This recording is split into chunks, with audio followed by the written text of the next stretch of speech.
If your name or case details appear on PlainSite.org, you've probably realized how difficult it is to get them removed.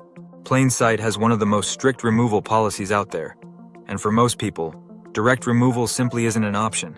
In this video, we'll explain what PlainSite will consider and how to submit a removal request. First, go to plainsite.org/contact.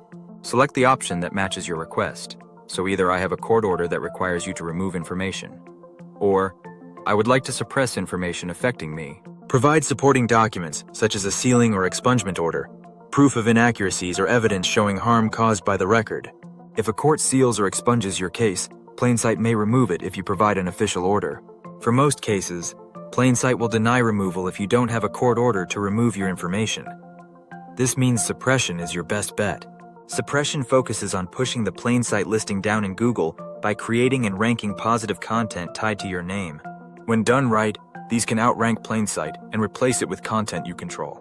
If you don't have the time or tools to do this yourself, reputation management companies like Guaranteed Removals can help. We've helped thousands of clients suppress sites like PlainSite and removed over 1,300 court records in 2024 alone. If you need help, click the link in the description and get started today.